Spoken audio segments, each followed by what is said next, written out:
Good night and welcome to the Galen Hour. This is season 6 of the Galen Hour. We are continuing with our focus on the Belize's medium-term development strategy. This is a collaborative effort between Galen University and the Ministry of Economic Development.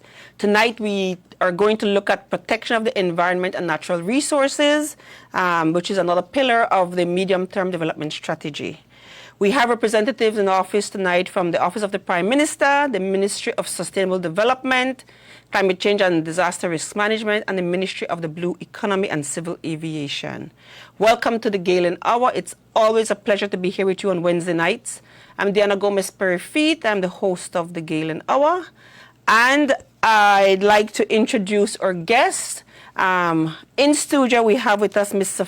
Safira Vasquez, who is a Senior Technical Officer in the Blue Bond and Finance Permanence Unit, Office of the Prime Minister. Welcome, Ms. Vasquez. Hi, thank you. We look forward to information you bring to us and to our viewing audience tonight. Coming in virtually, we have Mr. Colin Mattis, who is the Deputy Climate Change Officer in the National Climate Change Office, Ministry of Sustainable Development, Climate Change and Disaster Risk Management. Welcome, Mr. Mattis. Glad to have you on. Thanks for having me. It's a pleasure to have you on with us tonight. We also have joining us remotely Mrs. Andrea Greenidge, who is the Senior Blue Economy Officer, Ministry of Blue Economy and Civil Aviation. Welcome, Ms. Greenidge. Hi, thank you for having me as well. Thank you for joining us. So we have a very influential, a panel that's going to tell us about a very important part of our economy, and certainly about an important part of the medium-term development strategy or environment. So we will take a quick minute break and we'll be right back with the questions and the information. Stay tuned to the Galen Hour. 2024, my year. My life, my education. Galen University, my choice for excellence in education. Apply today. For more information, email us at admissions@galen.edu.bz or give us a call at 614-6415.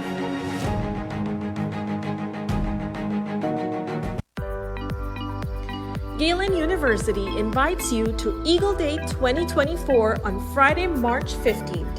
There will be something for everyone, from the expo and interactive fun sessions from 9 a.m. to 3 p.m. to the art and wine sessions in the evening from 4 p.m. to 7:30 p.m. Don't miss out on our very special information sessions, which start at 10 a.m. Whether you are a prospective student who wants to learn more about Galen University, a current student wanting to enjoy the Galen Eagle spirit, or a Galen Eagle alumni looking for an engaging way to reconnect with colleagues, this is your opportunity. Save the date and bring a friend to Eagle Day 2024 on March 15th at our main campus in Central Farm. For more information, give us a call at 615-3129. My life, my education. Galen University, my choice for excellence in education. Yes, so welcome back to the Galen Hour. We're talking environmental protection and protection of our natural resources. We have key units and ministries in studio with us tonight and joining us virtually. I want to get started with our question. We have Ms. Vasquez in studios, and I'd like to start with, and she's a representative from the Blue Bond and Finance Permanence Unit. A very interesting name for a unit, but it kind of speaks to what the unit is all about. So maybe we could start, Ms. Vasquez, by you telling us what the Blue Bond, explaining what the Blue Bond is, talk a little bit about the impact for Belize, and then we could talk more later about the programs, how it's operationalized. So, yeah. Okay, what is the Blue Bond? Well, we heard about the super bond, and we know the super bond tends to be a little bit distasteful when we speak about it or when we even hear it. So the Blue Bond actually replaced the super bond. That's a simple way of saying it. But when that it's like we repurchased our debt with this new bond. So we like to say that we have a triple win with this. So the triple win is that we have saved we have 360 million Belize dollars in debt reduction, and we have approximately 400 million reduction in debt servicing. And we also was able to establish long-term financing for conservation and sustainable blue economic development of Belize $360 million over a period of 20 years. So basically, the blue bond, we were able to repurchase our debt at a 45% discount, which gave us all of these savings. And the main highlight of it is that it has that establishment of conservation funding for over the next 20 years. So what the blue bond does for us is that what the blue bond is, it also has milestones and conservation commitments. We have 8 time-bound milestones. These milestones are what needs to be met within certain time period. So we have 8 of those. We have already accomplished 3 out of the 8 milestones. This year, November 4th, we are supposed to accomplish our 4th milestone, which means we have 4 more milestones to go after this year. So by 2029, we're supposed to already complete all 8 milestones, which is on the 8th anniversary of the Blue Bond. These milestones includes our commitment to protect up to 30% of Belize's ocean space, and all of the other milestones are connected or linked to this up to 30% conservation milestone that we have, protection. Sorry. So it's putting in place the policies, the legal framework, putting in place the management plans, and all of these mechanisms to ensure that Belize is accountable and Belize is committed to what we say we are, right? Which is the 30% protection, right? So it's actually using nature to finance our debt, right? And this is an opportunity for us to also leverage future financing using our natural resources, which we have long been known. We have been known globally as a country who does protect or are good stewards of our natural environment. So it's just for us to build upon it and maximize on it, because most people think, okay, you're conserving, but are we benefiting? And yes, we can benefit financially, and yes, our people are intended to benefit from this also.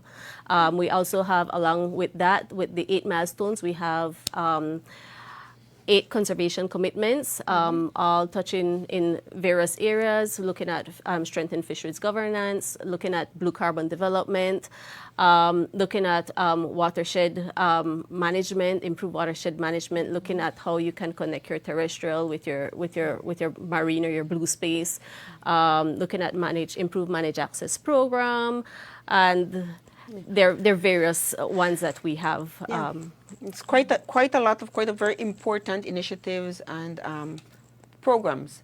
So thank you for that intro in an explanation of what the Blue Bond is. Let us hear from our other guests, and we'll come back to hear more from you about the milestones and initiatives a little later on. Sure. So thank you. So Mr. Matis, would you kindly share with us what your role is and what the Office of Climate Change, National Climate Change Office's role is in the whole, and in its role in the protection of our environment and natural resources? Yes, again, thanks for having me. So the National Climate Change Office was established, let's say, around 2012. It's currently located in the Ministry of Sustainable Development, Climate Change and Disaster Risk Management. Our job as an office is to manage to coordinate the national, regional, and international response of Belize to the impacts of climate change. And so nationally, we implement actions and develop policies and so forth to reduce emissions, and we call that climate change mitigation. And we also implement actions to help people to cope with the impacts of climate change. regionally, we participate in CCAD meetings and so forth, developing regional policies, especially with CARICOM. And internationally, we negotiate at the annual conference of the party session. And many people may have heard of COP28 that just finished last year. So we're all part of that process, and we're also part of the Alliance of Small Island States as that negotiating body. And so some of the things that we do is that we generate information related to climate change. What are the impacts? What are the vulnerabilities? Who is vulnerable? And we determine the activities to be implemented to facilitate adaptation and mitigation of climate change here in Belize. So for myself, as the Deputy Chief Climate Change Officer, I help to manage the office, and I help to streamline and report on all of the activities coming out of the office. And last year, from 2019 to 2023, I also served as the mitigation coordinator, representing Belize in that grouping, the Alliance of Small Island States, as one of the chief mitigation negotiators there. Fantastic. Thank you. We look forward to hearing a little bit more from you about Belize's vulnerability to climate change and about some of the main impacts being experienced, among other things, or achievements of the NDC and what COP23, what we agreed on at COP28, sorry. So thank you, Mr. Matis, and we look forward to hearing more from you. I'd like to now invite Ms. Greenidge. Mrs. Greenidge, if you could tell us a little bit about what the Ministry of the Blue Economy does, and if you wish, how it relates to the unit, the Blue Bond Finance Permanence Unit, as well as the National Climate Change Office, if you wish. So, hi, good night once again. So, I know that Mr. Matis mentioned that his ministry was established since a while ago. The Ministry of Blue Economy and Civil Aviation was recently established in 2020. And you can say that we're one of the new kids on the block. And while we were recently established, we have been doing a lot. And our primary mission is to increase Belize's GDP through a really thriving blue economy development pathway to ensure that these mechanisms in place are innovative, socially just, that are supported by really like a science-based regime, and we strive for the protection or the sustainable protection of our coastal and marine resources with the ultimate goal of improving the livelihoods of all Belizeans. While the ministry is new, in 2021, we also developed the Belize Blue Economy Development Policy and Strategy, 2022-2027, that acts as a guiding document for blue economy development in Belize. And under the ministry, I specifically work in the Blue Economy Unit as the Senior Blue Economy Officer, and I oversee policy research and development. While the unit is small, we do work with the Blue Bonds and Finance Permanence Unit and the Ministry of Sustainable Development via the National Climate Change Office to streamline different national adaptation planning efforts and different marine conservation commitments, which I will be talking more about those initiatives later. Great, thank you. Thank you for that introduction and explanation of what the Blue Bond, the Ministry of the Blue Economy does, sorry. All right, so if we could come back to you, Ms. Vasquez, and if you could tell us a little bit more about the operationalizing of the programs in the Blue Bond and Finance Permanence Unit. And you mentioned that there are 8 milestones. If you want to tell us a little bit more about what those milestones are, we'd appreciate that. Okay. How things are operationalized, or how the Blue Bond program is operationalized. First of all, I must say I'm hearing how when everyone was established, and I think even though Andres says that they're the new kids on the block, I think we are like them too. We were recently established also we're in 2020. 2024, yeah. So we're basically the same. We've been established 2 years ago, and we were established because our Prime Minister saw the need to show the highest level of buy-in by our government and the highest level of commitment by our government to ensure that Belize meets its conservation efforts or conservation commitments that we had made in terms of the Blue Bond program. So in order to have that high level coordination, the Blue Bond and Finance Permanence Unit was developed to do that coordination to ensure the implementation of the various conservation activities on the ground by the various government actors. So we are a unit established in the Office of the Prime Minister, and so we are led by the Prime Minister himself or with a CEO and also a director, and then of course the Blue Bond support staff, of which I'm a part of. And our CEO actually is the chair of a CEO committee, a high-level CEO committee that has the various CEOs from the various ministries that have the various regulations and policies and so forth that will contribute or that needs to be mobilized to ensure that we meet our various milestones and commitments. You had asked me to also, so that is how we operationalize. So we operationalize by coordinating with these various ministries to ensure that we meet the commitments. And like I said, high-level commitment by our government was the establishment of our office. In terms of what were the milestones, I just touched the basic ones in the first question. So our first milestone was for the designation of 20.5% of our ocean space to be protected. We actually have 20.3%, which has been protected. So to date, we have 20.3% of our ocean space protected under protection. The second was for the designation of mangrove reserves within our Belize Barrier Reef Reserve system. So all public land within our Belize Barrier Reef Reserve system were designated as mangrove reserves. We met milestone 1 and 2 in 2022. We also met milestone 3 in 2022 also, or was it 2023? I'm a bit confused, right?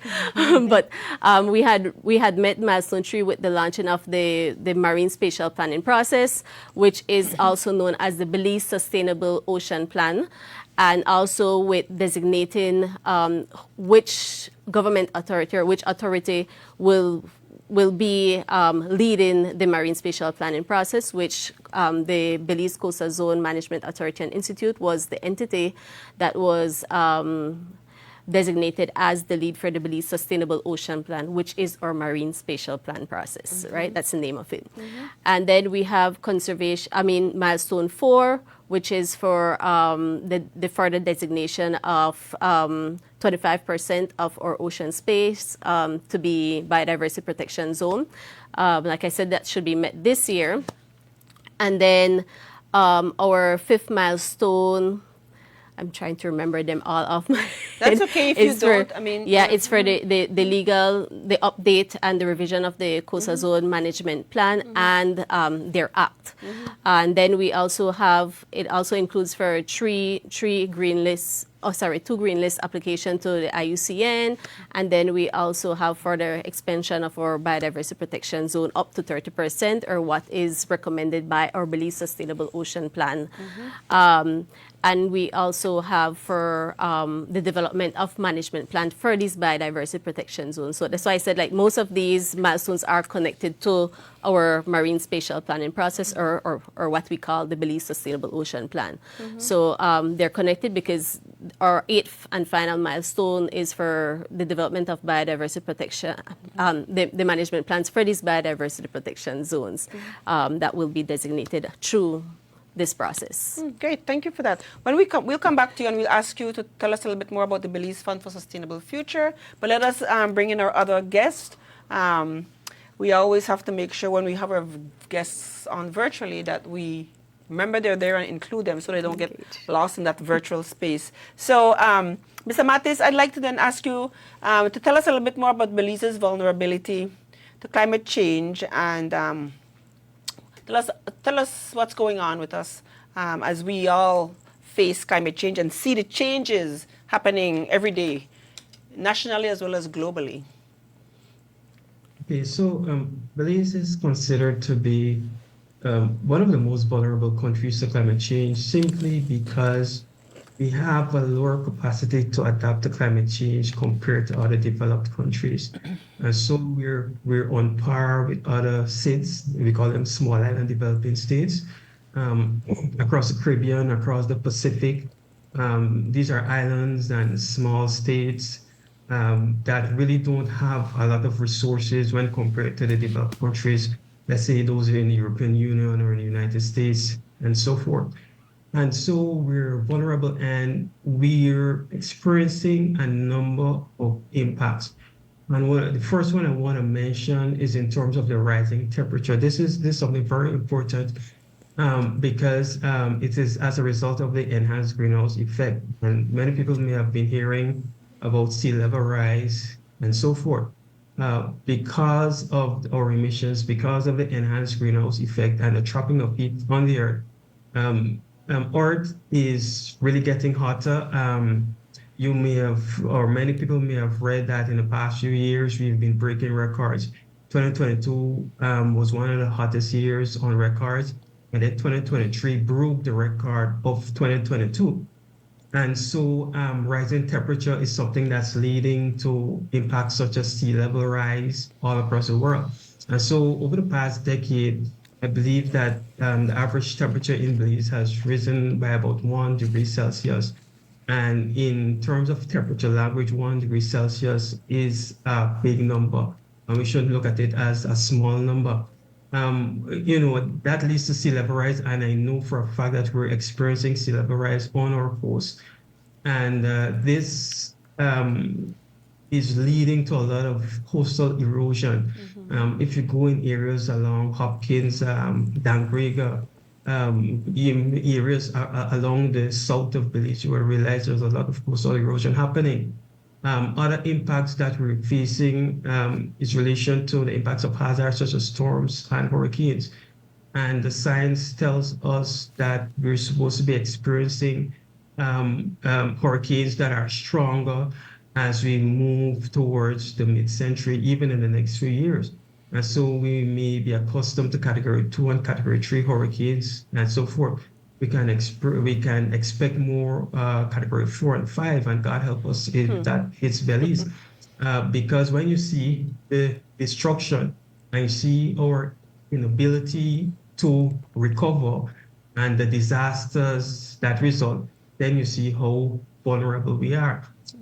There are other impacts that we're facing, and a lot of farmers are suffering all over the country as it relates to drought conditions.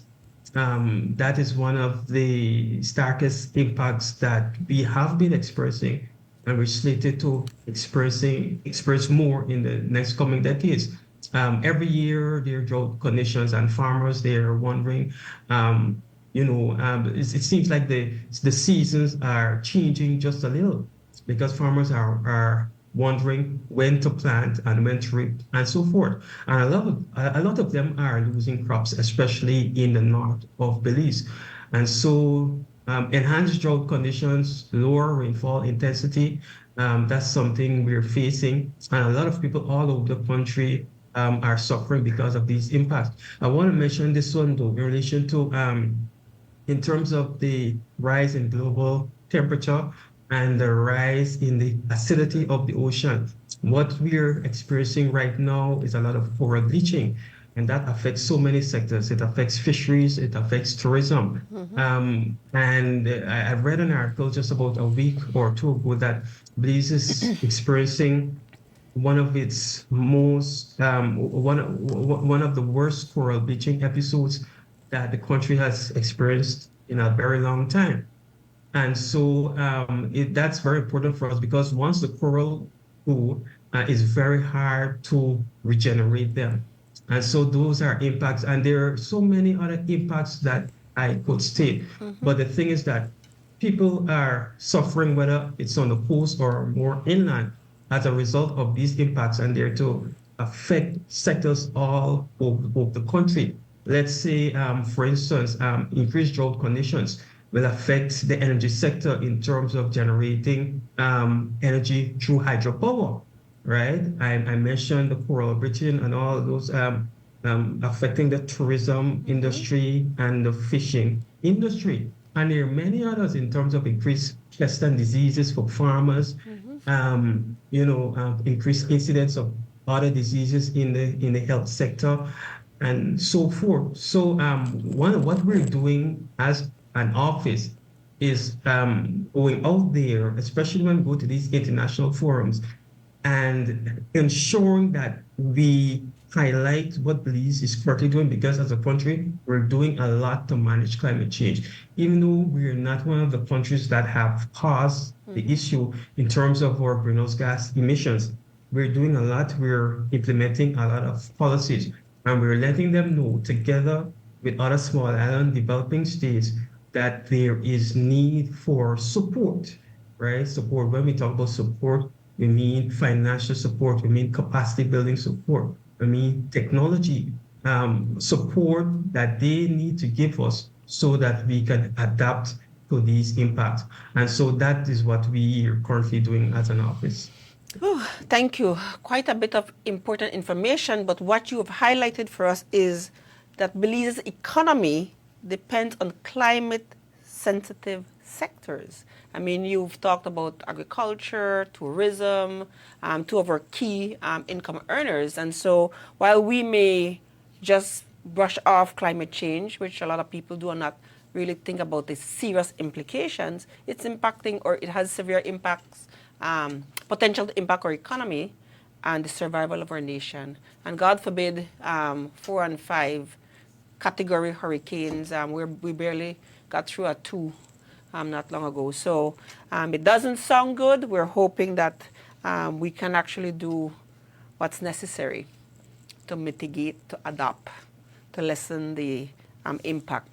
Before we take a break, I'd like to bring in Ms. Greenidge to tell us a little bit about programs and initiatives and the strategies of the Ministry of Blue Economy and the operationalizing of these many new documents and strategies that has come out of the ministry.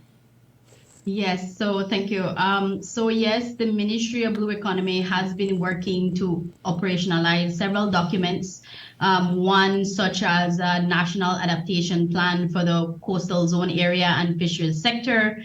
Another one, the Belize Blue Economy Development Policy and Strategy 2022-2027, which is a national document.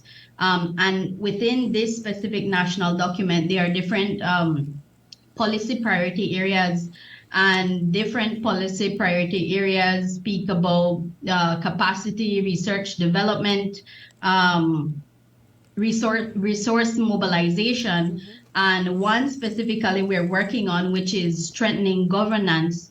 The ministry is currently receiving support from the Inter-American Development Bank to really strengthen the policy and institutional framework for development of blue economy in Belize.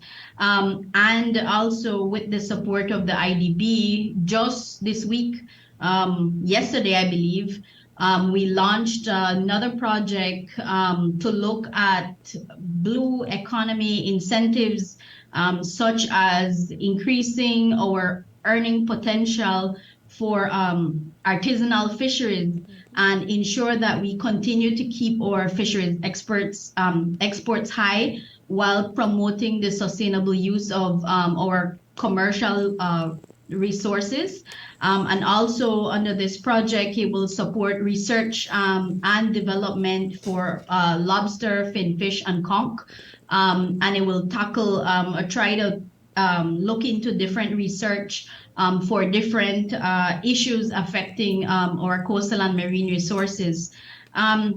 specifically as it relates to our national adaptation plan for the sector.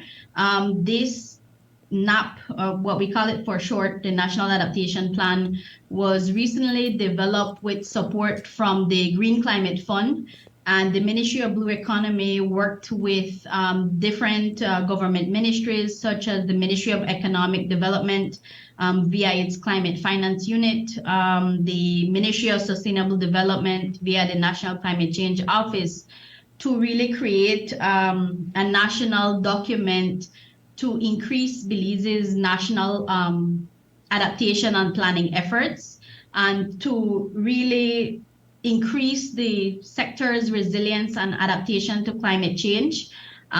We know, and as Mr. Mattis highlighted, these the blue space and our coastal zone area and our fisheries sector are really key to Belize's national economy.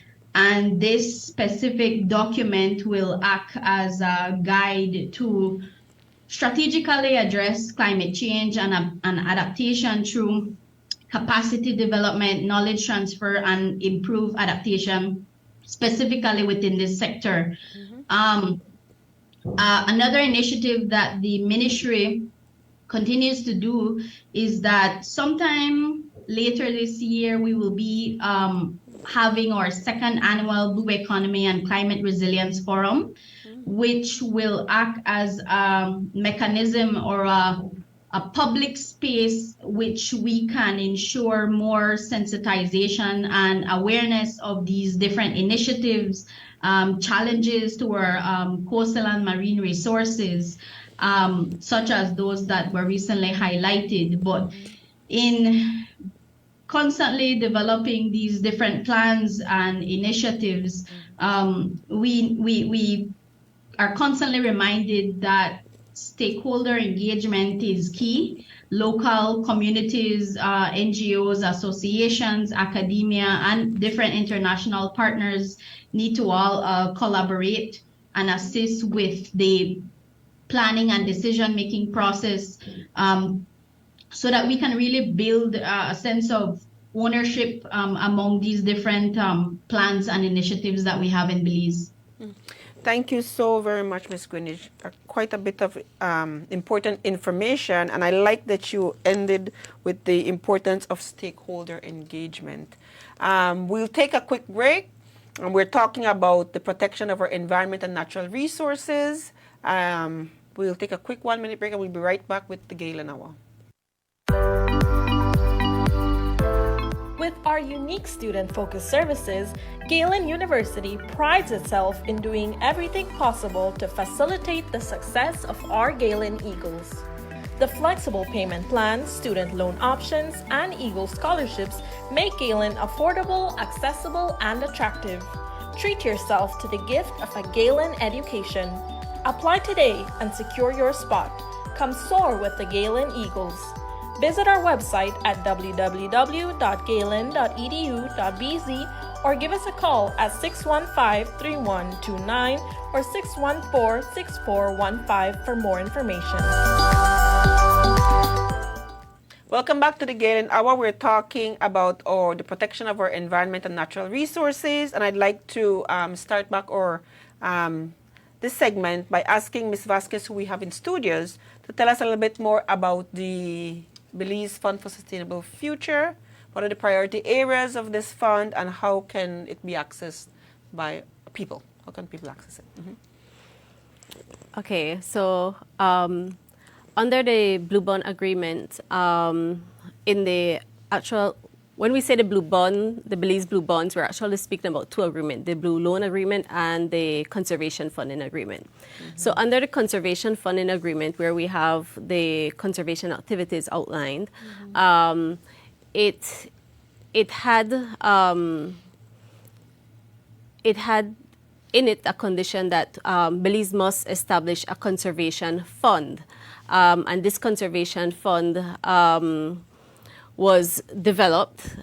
The conservation fund needs to be independent of both the government and of the Nature Conservancy, which are our partners in securing the bond.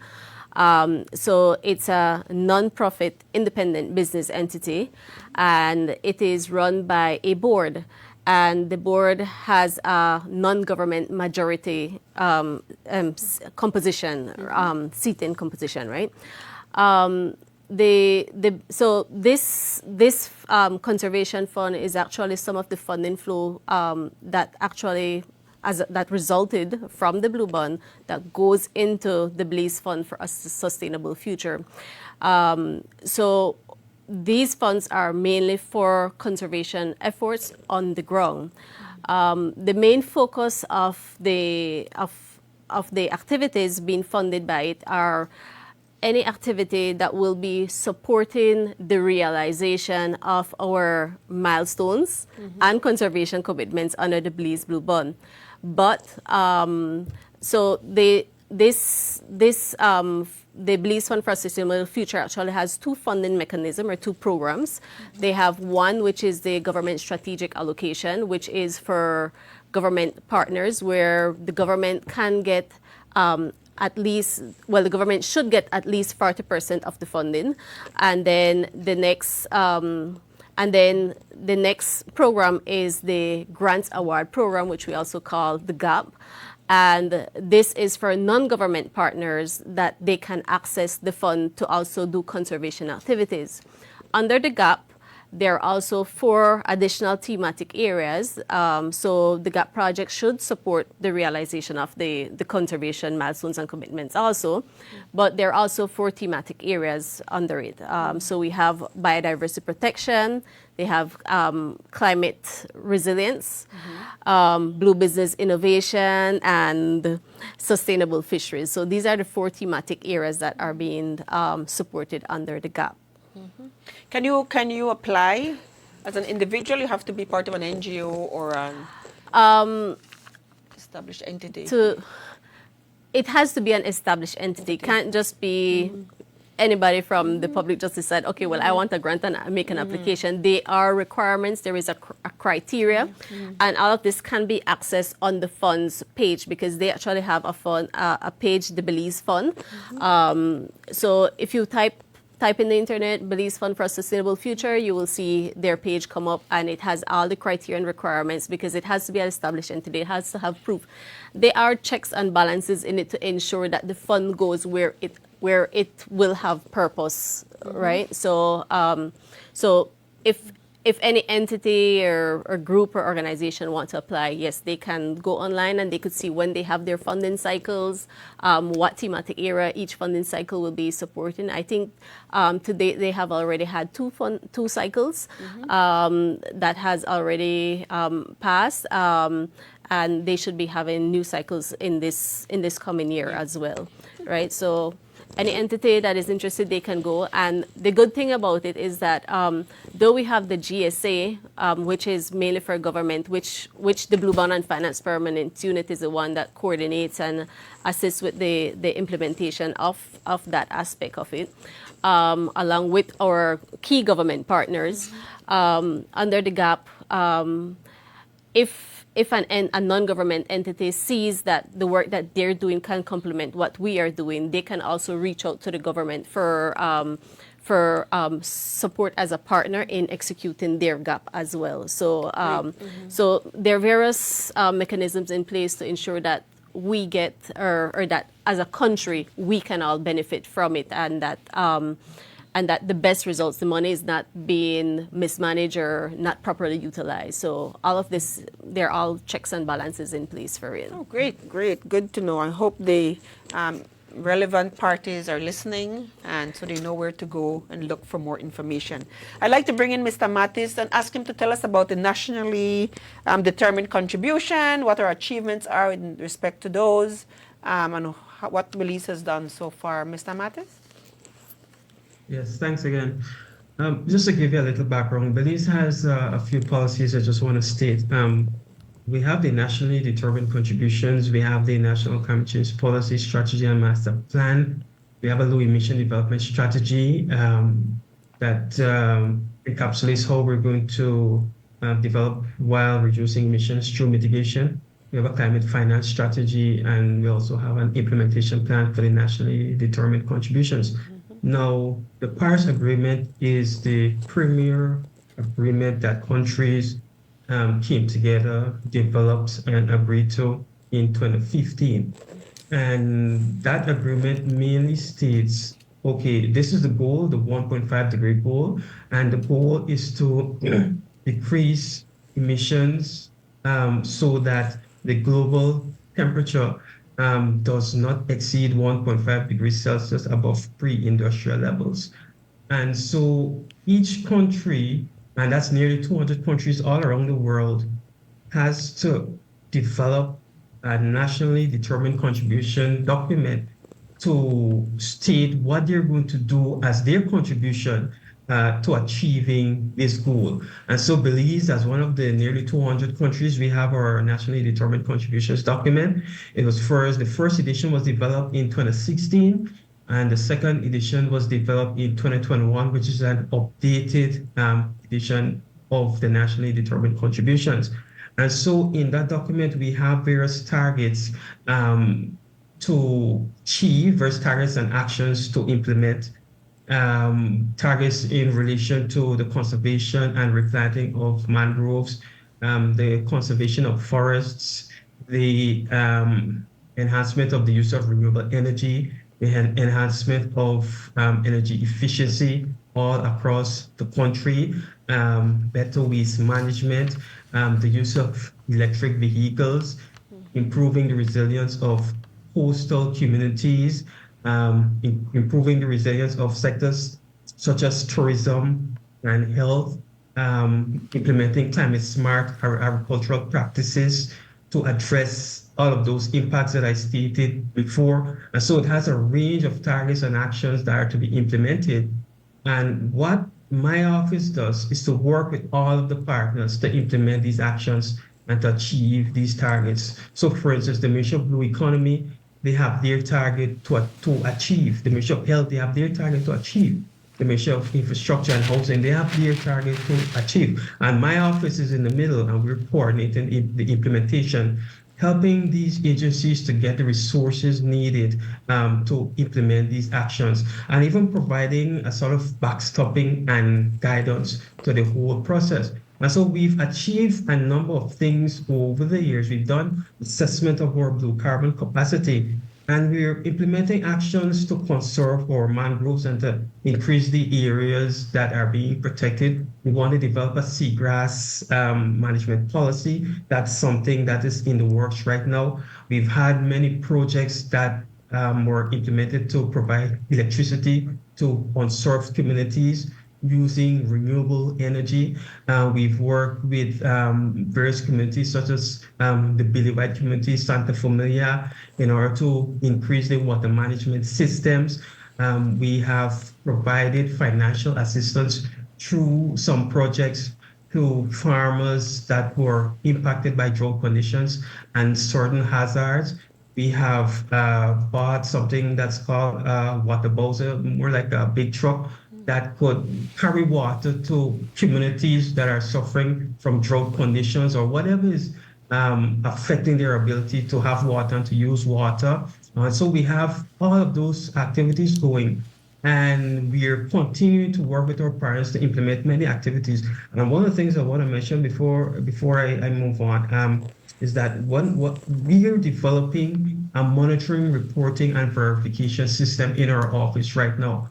And that system, when fully developed late in this year, I think by August we should finish the development of that system, will enable us to track the implementation of all activities and all targets across the climate change area. So all of the targets in all of those documents that I mentioned before, we would be able to track what our partners are doing, and we would be able to report and to say, you know what, Belize, the specific ministries, the different partners, we're doing a lot in relation to climate change. And I think that will help us to get the resources that we need to implement more actions, because nationally determined contributions documents are to be upgraded or enhanced every 5 years. And so in the next 2 or 3 years, we're supposed to do an updated version of this document. And so this is something that Belize will be working with going in far into the future. And I think everyone, not only in government, but outside of government, should ensure that they're familiar with these documents. Because if you're interested in climate change, if you realize the seriousness of our vulnerability to this issue and the amount of activities and actions that we have to implement to become resilient, then you have to become familiar with this and also participate in these actions. And just to add on to something that you said earlier, we usually talk about sustainable development. Of course, your 17 sustainable development goals. I just wanted to state that climate change cuts across all of those sustainable development goals, whether it's a provision of power, whether it's hunger, whatever it is, climate change cuts across all of those. And there are some documents that tell us, and we're going to be working on a new one soon. It is a document called the cost of inaction.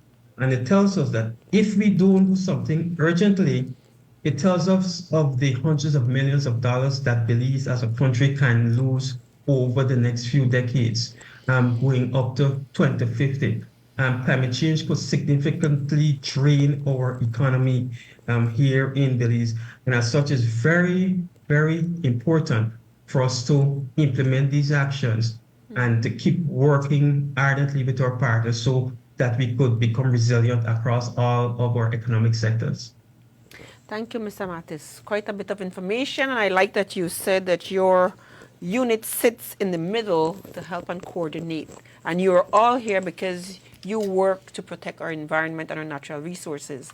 So if you could bring back Ms. Greenidge and give her an opportunity to talk about some of the initiatives that the Ministry of the Blue Economy is doing or plans to do to protect our natural resources. Ms. Greenidge? Yes, thank you. We have different initiatives, but besides different interministerial initiatives, the Ministry of Blue Economy is also working internationally with the UK government, specifically under a program called the Ocean Country Partnership Program, which we refer to as OCPP for short, under the UK Blue Planet Fund. And this initiative really is to support the effective management of our marine environment. And it focuses on 3 different pillars. One, marine biodiversity, marine pollution, and sustainable seafoods. And in regard to marine biodiversity, we've been able to support our marine protected areas in which we have funded protected areas management effectiveness assessments for 14 different marine protected areas. We've also been able to provide technical assistance in terms of compliance, monitoring, and different enforcement strategies. And specifically in relation to Belize's Blue Bond conservation commitment, so what Ms. Vasquez was speaking about earlier, under this partnership program, we're also working with the International Union for Conservation for Nature, which is the IUCN, and the Belize Fisheries Department to apply to the Green List program for 3 of our marine protected areas. And this is specifically under milestone 7 of what Ms. Vasquez mentioned, which is to apply at least 3 of our marine protected areas in Belize to the Green List under the IUCN. Just briefly, what the IUCN Green List really is, it assesses the management of our protected areas and acts as a benchmark for management effectiveness, governance, and best practices within these marine protected areas. So, we are collaborating interministerially and internationally as well. Also under another initiative or a global project, which is called the Resilient Reef Initiative, RRI for short. It spans across 4 different World Heritage sites in Belize.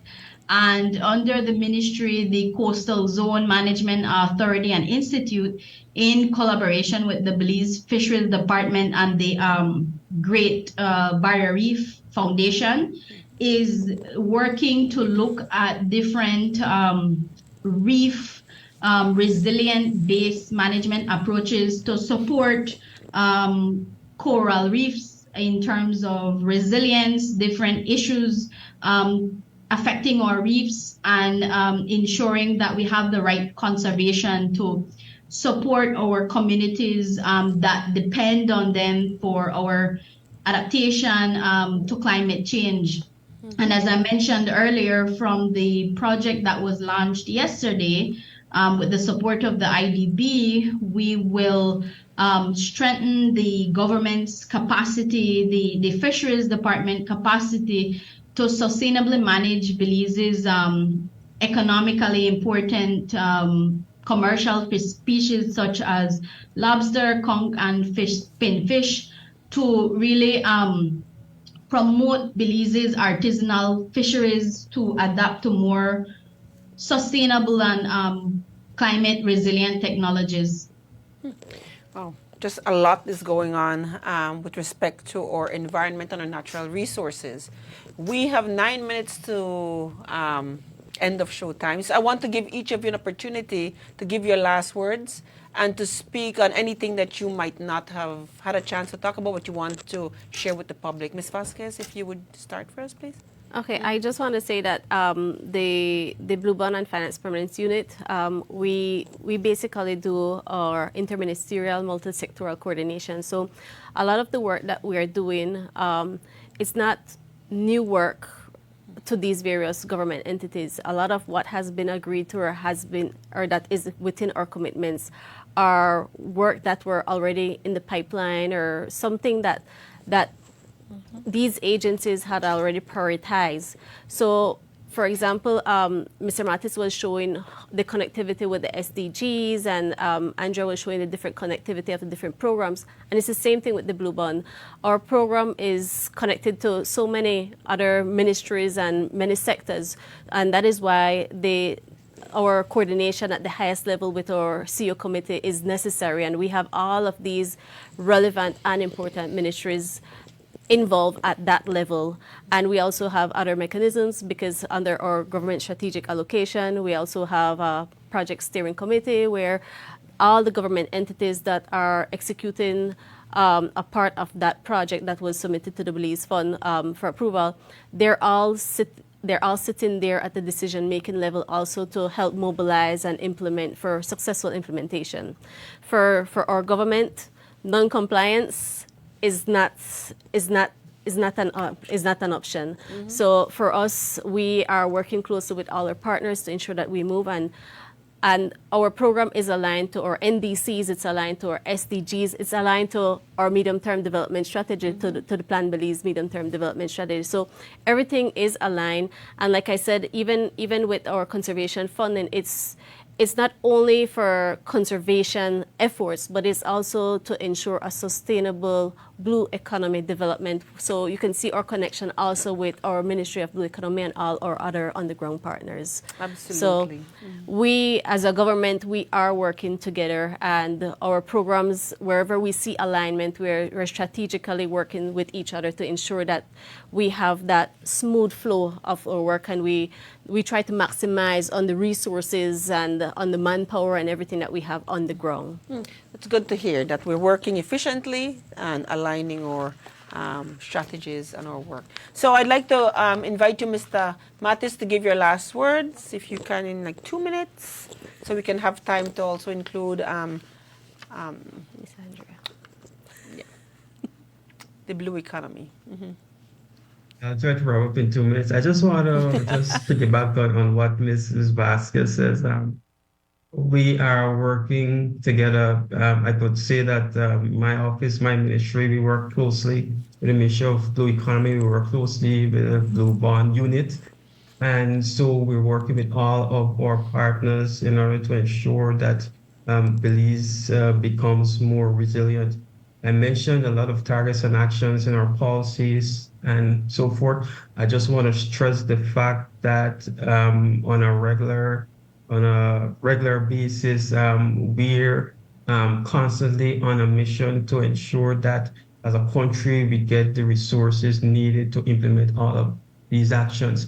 In fact, we've told our international counterparts that the implementation of many actions are dependent on resources, especially financial resources coming into the country. And so we really didn't get to touch on the conference of the party sessions and the negotiations that usually happen. But we're working not only to ensure that we keep tabs on what the developed world are doing, but to ensure that Belize plays an ardent role in developing and establishing policies at the regional and international level, and that we get the resources needed to address climate change nationally. And so I just want to state that the National Climate Change Office is there. It's an office that many people may not know about, but we're there. We're there in the Ministry of Sustainable Development, and we're available to work with everyone. And even if there are entities or persons from civil society that may want to know more about what we do, want to know more about climate change, want to know more about how you can play a part in the resiliency efforts, you can contact us in the Ministry of Sustainable Development, and we will be willing to work with you. Thanks. Thank you, Mr. Mattis. And we invite Ms. Greenidge to give the last words. Ms. Greenidge, you have a couple minutes to do the same, please. Yeah, thank you. I just wanted to briefly mention that 40% of our Belizean population reside on our coast and rely on our natural assets for their livelihoods and sustenance. And so we must prioritize our blue space. And I really appreciate this lineup that we have tonight, because we've all spoken about, the importance of Belize's natural assets that are central to our economic development and quality of life. And as government ministries, we all have a mandate to effectively work together and collaborate. And so, tonight we've all mentioned different projects and programs that span across different ministries and departments for the ultimate goal of, improving the livelihoods of the Belizean people. Thank you all. Sorry, you were finished? Yes, I said thank you. Thank you. Thank you all so very much for joining us tonight on the Galen Hour. We all have a role to play in protecting our environment and our natural resources. And so we can find out ways so we can work with our government agencies and units to ensure that we are protected and that our country continues to be environmentally safe, given all that's happening in our world. On that note, I want to thank you all, our viewing audience, for joining us. The Galen Hour is a production of Galen University. It focuses on academic excellence, sustainable development, and lifelong learning. We'll be back here next Wednesday. It's going to be Valentine's Day, but we'll be here with another episode of the Galen Hour, again, focusing on the medium-term development strategy. It's always a pleasure to be here with you. Have a good night, and thank you for joining us.